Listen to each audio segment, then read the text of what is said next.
샬롬. 이 자리에 오신 여러분 환영합니다. 오늘 우리에게 주신 하나님의 말씀은 마태복음 6장 26절 말씀입니다. 마태복음 6장 26절의 말씀입니다. 그럼 이 시간 마태복음 6장 26절 말씀을 봉독하겠습니다. 공중의 새를 보라. 심지도 않고 거두지도 않고 창고에 모아 들이지도 아니하되 너희 하늘 아버지께서 기르시나니 너희는 이것들보다 귀하지 아니하냐. 아멘.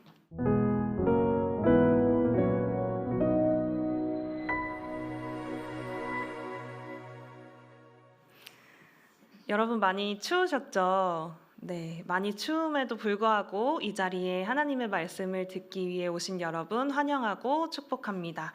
이 시간 새로 살기라는 제목으로 하나님의 말씀을 나누고자 합니다.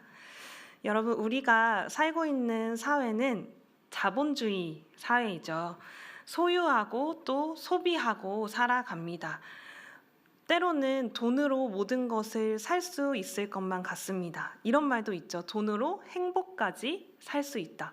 여러분은 이 말에 동의하시나요? 그리스도인들은 이 말에 쉽게 동의하기 어렵습니다. 그러면 실제로 우리는 얼마나 가져야 행복할까요? 우리가 가진 궁금증 중 하나죠. 그래서 많은 학자들이 이것에 대해 연구를 했습니다. 그 지적 행복론이라는 책의 저자이자 또 미국의 경제학자인 리처드 이스털리는 1947년부터 이것에 대해 쭉 연구를 해왔습니다. 이스털린의 역설이라는 이론으로 지금까지 알려져 있는 학자입니다. 이 학자는요, 자본주의, 사회주의, 부국, 빈국 따지지 않고 30개의 나라를 선정합니다. 그리고 돈과 행복이 얼마나 연관이 있는지 연구하기 시작하는데요.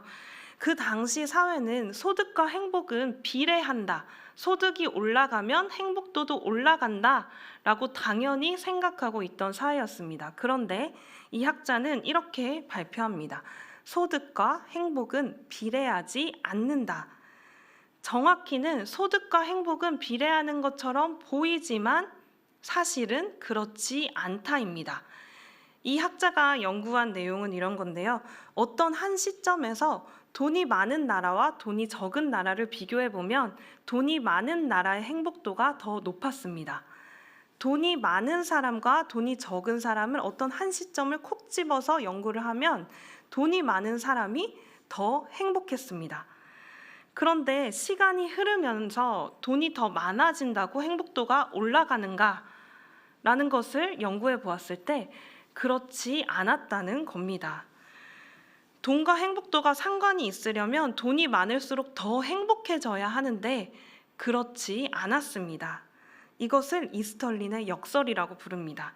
행복과 소득은 단기적으로 함께 움직이는 것처럼 보이지만 어느 시점에 이르면 영향을 미치지 않는다라고 이 학자는 말하고 주장했습니다. 여러분은 어떻게 생각하시나요? 여러분은 얼마나 가져야 행복감을 느끼시고 또 어느 정도 가지고 있어야 또 평안함을 느끼시나요? 우리 각자마다 다른 생각을 가지고 있겠지만요. 행복의 역설인 것 같습니다.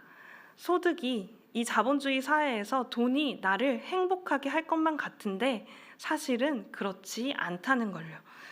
물질주의 사회에서 우리는 쉽게 행복을 돈과 연결짓고 또 웃고 울게 됩니다. 성경은요, 우리가 가진 이 소유에 관한 생각을 단순히 욕망이다, 탐욕이다 라고 치부하지만은 않습니다. 우리가 소유에 관해 가진 이 생각을, 행복과 연결짓는 이 생각을 외면하지 않습니다. 다만 우리의 그 중심을 정확히 꿰뚫고 있습니다. 오늘 본문이 그렇습니다. 예수님은 이 말씀으로 이야기를 시작하십니다. 마태복음 6장 25절입니다. 그러므로 내가 너희에게 이르노니 목숨을 위하여 무엇을 먹을까 무엇을 마실까 몸을 위하여 무엇을 입을까 염려하지 말라. 목숨이 음식보다 중하지 아니하며 몸이 의복보다 중하지 아니하냐. 무엇을 먹을까 무엇을 마실까? 무엇을 입을까? 우리가 그 소유하기 원하는 그 근본에는 생존에 관한 염려가 담겨 있습니다. 이 질문이죠. 무엇을 먹을까? 무엇을 마실까? 무엇을 입을까? 이 염려의 문제를 예수님은 파고드십니다. 왜 우리는 이것에 대해 염려할까요? 왜 우리는 늘 무엇을 먹을까, 무엇을 마실까, 무엇을 입을까 걱정할까요? 첫 번째는 말 그대로 생존이 달린 문제이기 때문입니다. 당장 먹을 것이 없고 마실 것이 없고 입을 것이 없으면 어떨까요? 힘들겠죠. 생명을 유지하며 살아가기 어려울 겁니다. 그리고 더 나아가 두 번째는 비교하기 때문입니다. 우리는 비교하는 습성을 가지고 있습니다. 그런 습관을 가지고 있습니다. 그리고 실제로 어떤 사람은요, 1평 되는 쪽방 월세 하나 감당하기 힘들어서 지하철역 바닥에 침낭 깔아놓고 짐 잔뜩 쌓아놓고 잡니다. 또 어떤 사람은 그 쪽방에 월세를 받으면서 좋은 차, 좋은 옷 입고 살아갑니다. 이렇게 누군가는 생존에 관한 염려로 몸부림치고요. 누군가는 단순히 자신의 욕망을 채우기 위한 소비를 하고 소유를 가집니다. 이렇게 개인의 경제력 수준이 일정 수준에 달한다 할지라도 그 집단 안에서 저 사람과 나의 상황이 비교가 되기 시작하면 그 사람은 염려를 하고 생존에 관한 걱정을 하기 시작합니다. 당장 생존의 염려가 없는 사람도 있지만요. 많은 사람들은 저 사람만큼 가질 수 없기 때문에 걱정합니다. 염려합니다. 그것이 무엇을 먹을까, 무엇을 마실까, 무엇을 입을까에 대한 걱정이기도 합니다. 소유와 끝없는 탐욕, 자본주의에 더 극명하게 드러나는 욕망의 원천은 결국 염려입니다. 염려의 문제가 어떻게 복음의 본질을 퇴색시키고 우리가 뒷걸음치게 하는지 예수님은 너무도 잘 알고 계셨습니다. 그것을 아는 분의 통찰이 오늘 본문 속에 담겨 있습니다. 예수님은 이렇게 말씀하십니다.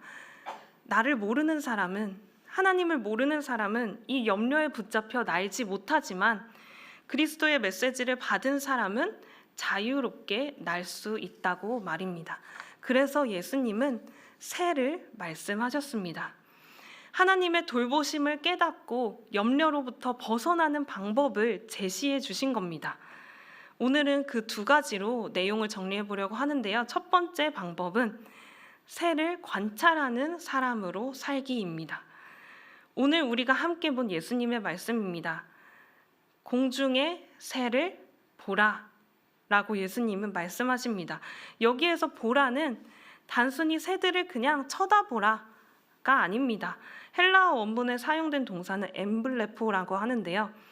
관찰하다, 주목하다 라는 뜻입니다. 눈을 고정시켜 자세히 보는 것, 관심을 두고 지켜보는 것, 그리고 의미에 대해 생각하는 행위입니다. 새의 종류는 무엇인지, 새의 습성이나 행태, 깃털을 가만히 보라는 의미입니다. 저는 여기 많이 앉아 계신 시니어 부를 담당하고 있기도 한데 또 고등부를 맡고 있습니다. 제가 어느 날 어떤 한 친구에게 할 말이 있어 전화를 했습니다. 그래서 땡땡아 뭐해? 라고 물어봤습니다. 근데 그 친구가 정말 예상 외의 답변을 했는데 이런 답변을 했습니다. 저는 지금 새를 보고 있어요. 라는 답변을 했습니다. 진짜 말 그대로 이렇게 말했습니다. 저 지금 새 보고 있어요. 이 말이 너무 예상외의 답변이라서 순간 저는 멍해졌습니다. 새를 보고 있다는 게 무슨 의미지? 그냥 새를 보고 있다는 건데 너무 예상외의 답변이기도 하고 제가 새를 관찰하지 않는 사람이어서 그런지 어떻게 답변을 해야 될지 순간 물음표가 지어졌습니다. 어쩌면 이 설교는 그때 그 답변으로 시작된 걸지도 모르겠습니다. 그 친구는 새를 관찰하고 있었던 겁니다. 그 행위가 뭐냐?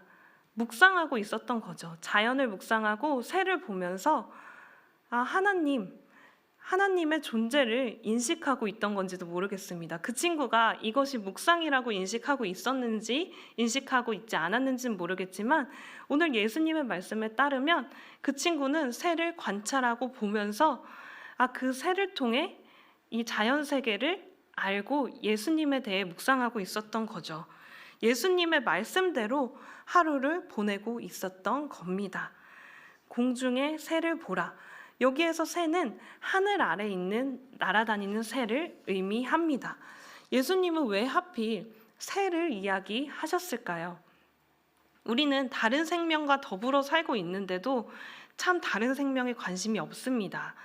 참 인간 중심적이어서 다른 생물의 살 곳과 먹을 것, 그들이 어떻게 먹고 살아가는지 관심을 잘 두지 않죠. 저 또한 그렇습니다. 제가 그 친구 이야기를 듣고 순간 벙쪘던 건 제가 알아볼 수 있는 새라고는 까치, 까마귀, 참새, 비둘기 정도인 것 같습니다. 많은 분들이 그러시겠죠. 근데 성경은 새에 관심이 참 많습니다. 예수님의 말씀은 그 관심에서 이어지는 것이겠죠. 하나님이 지으신 최초의 세계에도 새는 등장합니다. 창세기 1장 20절에서 21절에 하나님이 말씀하시기를 물은 생물을 번성하게 하고 새들은 땅이 하늘 창공으로 날아다녀라 하셨다.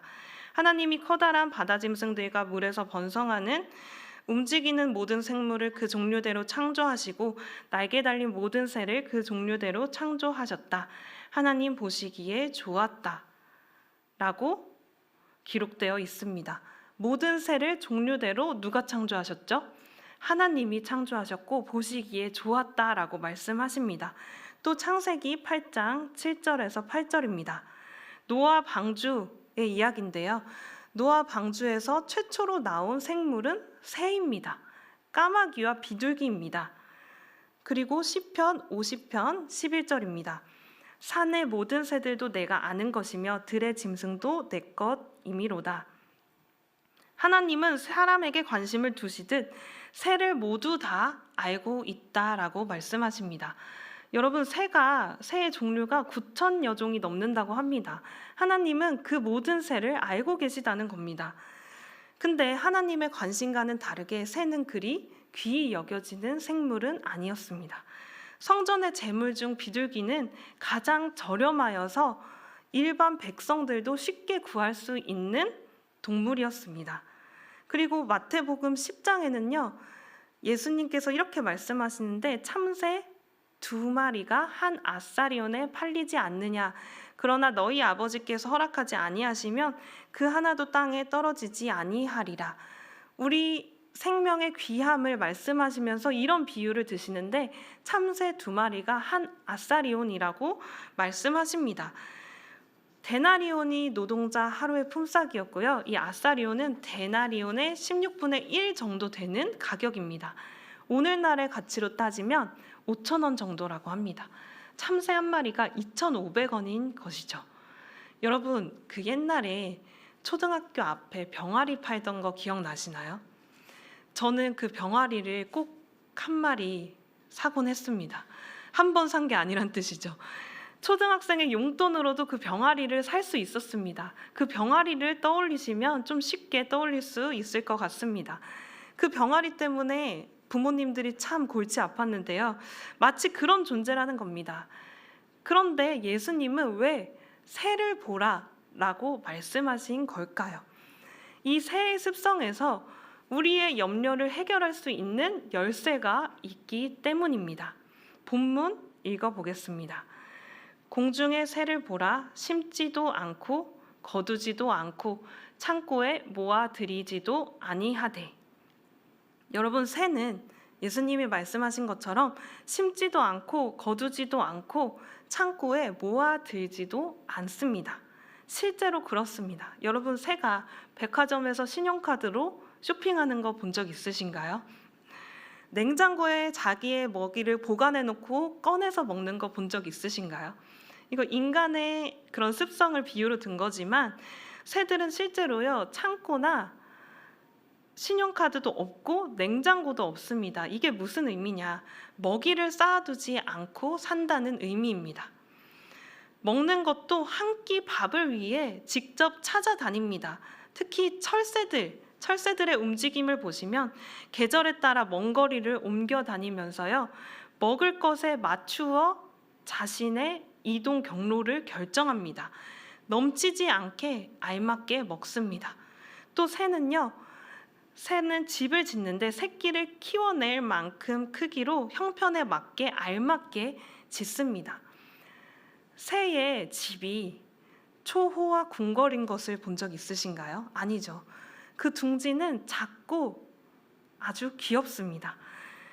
새들이 집 짓는 도구는 부리와 발이고요. 자신들에게 주어진 그 최소한의 도구로 집을 짓고 알맞게 집을 짓습니다. 재료는 사는 형편에 따라 나무가 되기도 하고 흙이 되기도 하고 또 거미줄이 되기도 합니다. 여러 가지를 그 도구를 쓰고 집의 위치도 모습도 새마다 다릅니다. 또 새는요, 옷을 입는데 그 옷이 털입니다. 단벌 신사죠. 털로 뒤덮여 있기에 한 벌로 평생을 산다고 볼 수 있습니다. 그 새의 깃털은 스스로 몸 안에 영양분을 모아 만든다고 합니다. 무늬도 크기도 자기에게 맞추어 조절하여 만듭니다. 예수님께서 새를 보라고 하신 이유입니다.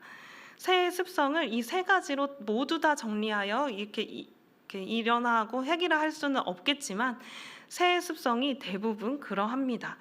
하루에 알맞은 양의 필요를 채우는 모습, 내일의 걱정이나 염려가 아니라 하루를 사는 모습을 예수님은 관찰하고 지켜보라고 하신 겁니다. 이 말씀은요, 염려하는 우리의 모습을 보며 새의 모습을 보고 배워라 하고 호통치면서 우리를 혼내시는 말씀이 아닙니다. 예수님은 마태복음 6장 30절에 이어서 이렇게 말씀하십니다. 하나님이 이렇게 입히시거든 하물며 너희 일까 보냐 믿음이 작은 자들아. 이 말씀을 보면 마치 새의 모습을 보고 그 들풀의 모습을 보고 백합의 모습을 보고 우리를 혼내는 이야기 같지만 그렇지 않습니다. 우리의 그 염려를 아시고 칭얼거리는 우리를 무릎에 앉히시고 말씀하시는 겁니다.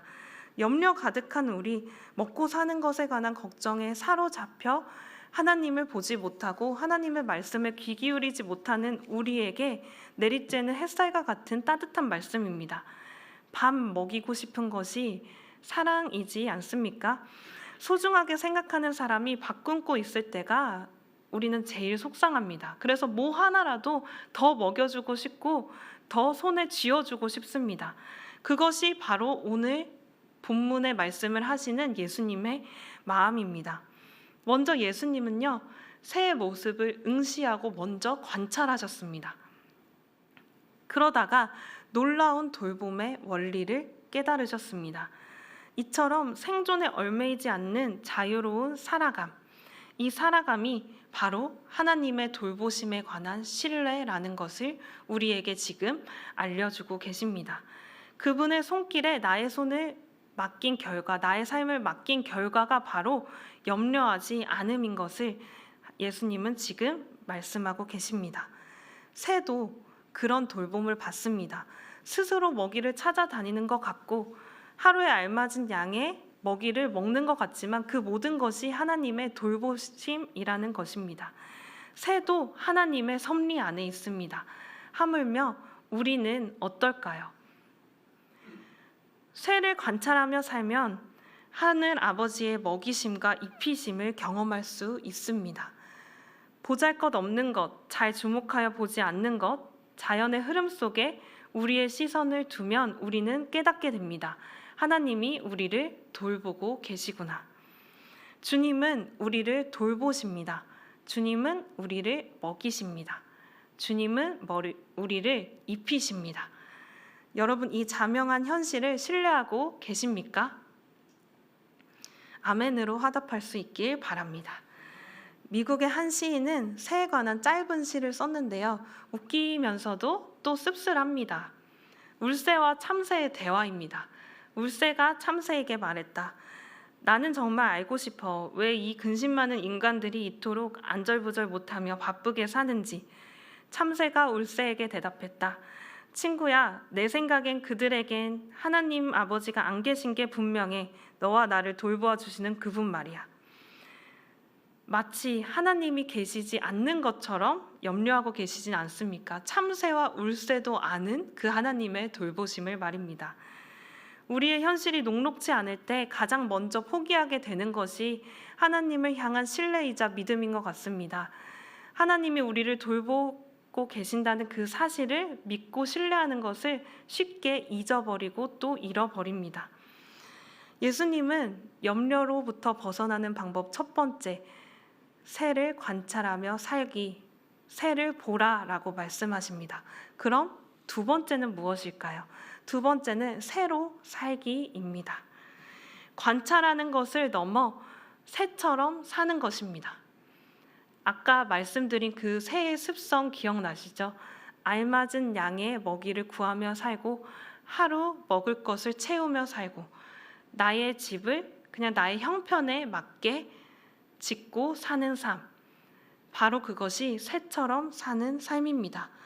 새로 사는 사람은 어떤 삶일까요? 알맞게 필요한 만큼만 구하며 사는 겁니다. 염려하지 않고 그저 하루의 수고에 맺힌 결실에 감사하며 사는 삶입니다. 미래의 암담한 막막함에 하나님을 향한 신뢰를 저버리지 않는 사람입니다. 우리의 미래를 생각하면 우리의 과거 하나님께서 돌보신 그 사실을 생각하더라도 어쩐지 막막해지고 두려워지고 암담해질 때가 있습니다. 지금까지 돌보아 주신 하나님의 은혜만 기억해도 충분한데 내일 일에 대해 걱정합니다. 그런 미래의 암담한 막막함에 하나님을 향한 신뢰를 저버리게 됩니다. 하지만 새로 사는 사람은 그 염려를 내려놓고 염려를 하나님 앞에 풀어놓고 신뢰를 저버리지 않습니다. 그 생존에 얽매여 하루하루를 살아가는 것이 아니라 생명에 소망을 두고 하나님께서 돌보아 주시는 그 하루하루에 신뢰를 두고 삽니다. 생존이 아닌 생명에 소망을 두는 삶이 새로 사는 사람입니다. 새는 아까 말씀드렸듯이 보잘것없음의 대명사였습니다. 그 당시에 참새 한 마리가 반 아사리온, 참새 두 마리가 한 아사리온이라고 말씀드렸습니다. 보잘것없음의 대명사였습니다. 주님 앞에서요, 사실 우리는 그런 존재입니다. 새와 같은 존재입니다. 우리가 가진 것으로 우리를 화려하게 둘러싸고 주님 앞에 나아가도 주님 앞에서는 다 풀어집니다. 그분 앞에서는 이 한 마리 작은 새와 같습니다. 새로 사는 것은 우리가 아무것도 할 수 없음을, 우리의 소유도 소비 수준도, 우리가 입은 옷도 사는 차도 내 자식의 성공 여부도 그 어떤 것도 나를 설명할 수 없음을 아는 삶입니다. 아무것도 가지지 않고 부모님의 돌보심만으로 살아가는 생명체가 있죠. 신생아입니다. 이 새로 태어난 신생아처럼 살아가는 것이 바로 주님 앞에 우리의 삶입니다. 주님의 돌보심 안에 새로 태어난 사람에게는 염려도 불안도 내일의 걱정도 없습니다. 왜냐하면 그 부모님이 나를 돌보실 걸 알기 때문입니다. 주님 안에서 새로 태어나면요, 주님이 돌보심을 알게 됩니다. 주님이 우리를 돌보셔서 우리에겐 아무 걱정도 없음을, 아무 염려도 없음을 알게 됩니다. 그렇기에 새로 사는 사람은 하루의 몫에 감사하게 됩니다. 내일의 염려보다 오늘 하나님께서 주신 생명의 은혜에 탐복하고 자복하게 됩니다. 여기까지 오면 우리는 마치 적금 통장 다 깨고 내일 대비를 전혀 하지 않고 살아가야 될 것만 같죠. 가지고 있는 옷도 다 팔고 이웃을 위해 나누고 세례 요한처럼 광야에서 메뚜기와 석청만을 먹고 살아가야 될 것만 같기도 합니다. 이 말씀에 관한 대표적인 오해입니다. 영국의 설교자 존 스토트 여러분 알고 계신가요? 이런 생김새를 가진 이제 나이 지긋한 이미 이렇게 생을 마감하신 그런 학자입니다. 많은 분들이 좋아하는 설교가이기도 하죠. 이분은 설교가이자 또 새 관찰자로 알려져 있습니다. 아까 9천여 종의 새가 전 세계에 있다고 했는데 이분은 2001년에 쓴 책에서 2,500여 종의 새를 자신이 관찰했다고 말씀하십니다. 그의 책 새 우리들의 선생님에서 예수님의 말씀, 하나님의 말씀과 새의 습성과 삶을 연구하며 이 책을 쓰셨습니다. 그 책 속에서는 새를 보며 탐구하고 묵상한 내용이 담겨 있습니다. 그는 성경이 새를 통해 소개하는 메시지를 말하고 있는데요. 마태복음 6장 26절을 보며 우리가 오늘 같이 읽은 본문을 보며 대표적으로 하는 세 가지 오해에 관해 다루고 있습니다. 첫 번째는 예수님은 미리 생각하신 것을 금하신 게 아니었다 라고 말합니다. 우리는 미래를 대비하고 살아갈 수밖에 없습니다. 예를 들어 우리나라에 강한 지진이 드물지만 일본처럼 지진이 작고 또 강한 지진이 오는 나라에서 그 지진 대비 설계를 하는 것은 당연합니다. 그리고 수영을 못하는데 구명조끼 없이 바다에 들어가는 것은 어리석은 일입니다.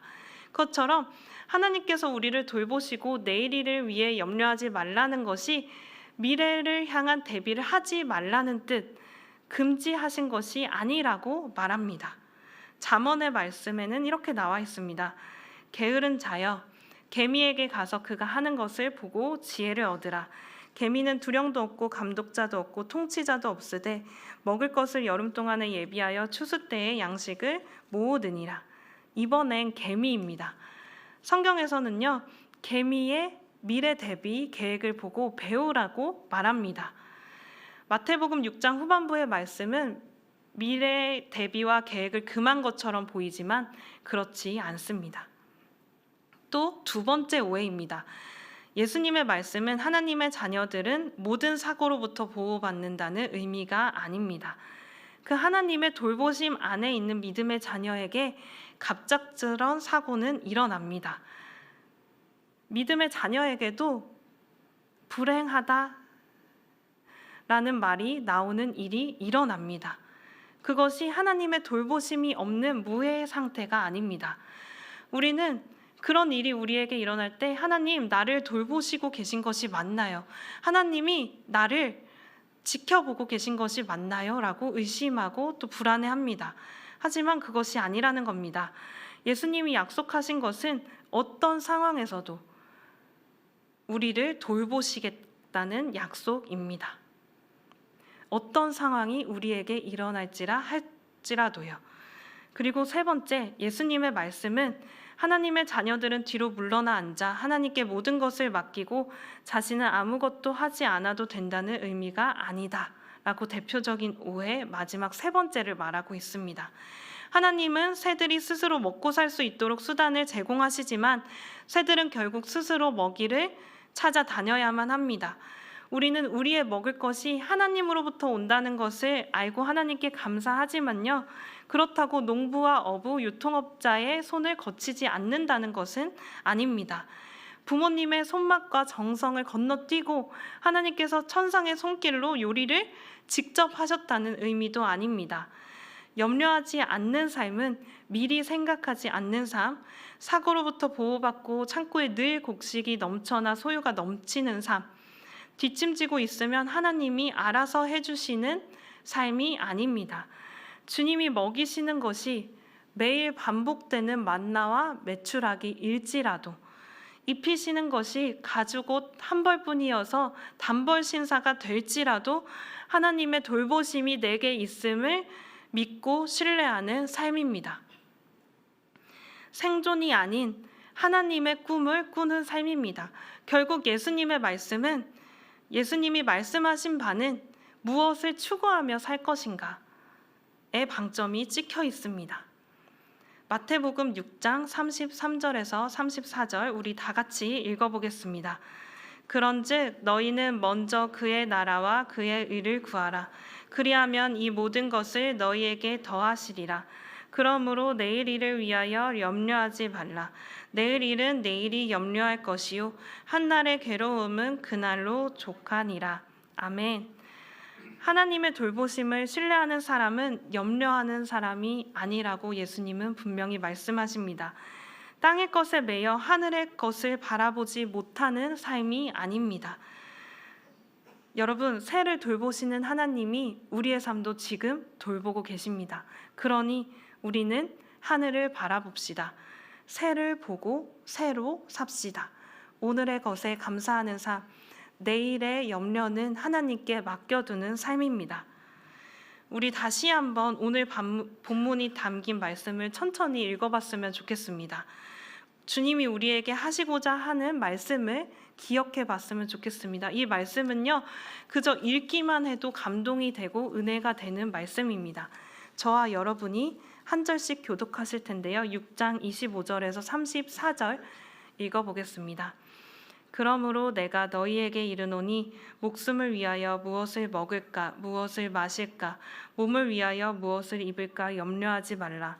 목숨이 음식보다 중하지 아니하며 몸이 의복보다 중하지 아니하냐. 공중의 새를 보라. 심지도 않고 거두지도 않고 모아들지도 아니하되 너희 하늘 아버지께서 기르시나니 너희는 이것들보다 귀하지 아니하냐.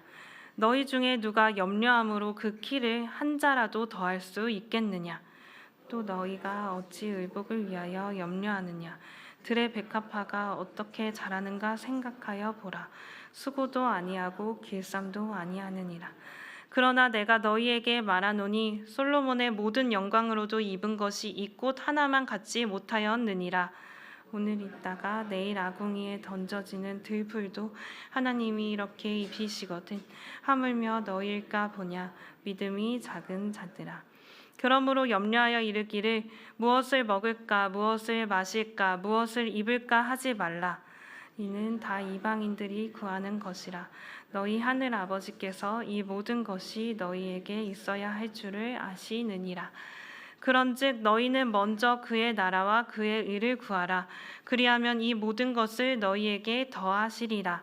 그러므로 내일 일을 위하여 염려하지 말라. 내일 일은 내일이 염려할 것이요 한날의 괴로움은 그날로 족하니라. 아멘. 새로 사는 은혜가 우리 모두에게 있길 축복합니다. 함께 공중 나는 새를 보라 1절과 4절 함께 찬양하실 텐데요. 주님이 우리를 돌보시는 그 은혜를 기억하면서 함께 찬송을 했으면 좋겠습니다.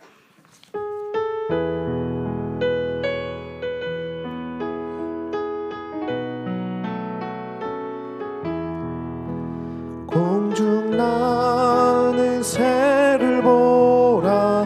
농사하지 않으며 곡식 모아 곡간 안에 들인 것이 없어도 세상 주관하는 주님 새를 먹여주시니 너희 먹을 것을 위해 근심할 건 무엇냐. 너는 먼저 주의 나라 그의 의를 구하면 하나님이 모든 것을 너희에게 주시리. 내일 일을 위하여서 아무 염려 말지니 내일 염려하지 말라. 오늘 고생 족하다. 이 시간 함께 기도하며 나아가겠습니다. 여러분이 가진 내일의 염려가 있다면 지금 이 시간 주님 앞에 고백합시다. 더 가지지 못해 아쉬운 마음이 있다면, 비교해서 오는 근심이 있다면 주님 앞에 풀어놓읍시다. 주님은 오늘도 내일도 돌보시는 손길을 거두지 않으십니다. 오늘 우리를 돌보신 주님은 내일도 계십니다. 이 시간 기도하실 때는 주님, 나의 모든 염려를 주님 앞에 내어놓습니다. 주님, 다루어 주시옵소서 하고 함께 기도하시겠습니다. 함께 기도하겠습니다. 주님, 주님은 우리의 모든 염려를 아십니다. 주님, 우리의 믿음 없음을 아십니다. 주님, 우리의 믿음 없음을 아시고 우리의 염려를 아시고 그 근심을 보시고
주님은 우리를 돌보십니다. 먹이시고 입히십니다.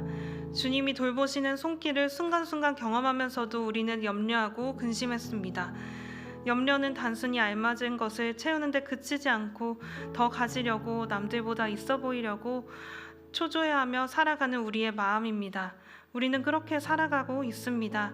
주님, 이 시간 우리의 염려와 근심, 불안을 주님 앞에 풀어놓습니다. 주님 안에서 풀어지게 하소서. 공중의 새를 보라 말씀하신 주님을 기억하게 하소서. 눈을 돌려 하늘을 바라보는 우리가 되기 원합니다. 오늘 주어진 것에 감사하며 하나님의 꿈을 꾸는, 생존이 아닌 생명의 방점을 두는 우리가 되게 하여 주시옵소서. 우리를 오늘도 돌보시는, 또 내일도 돌보신다 약속하신 예수님의 이름으로 기도합니다. 아멘.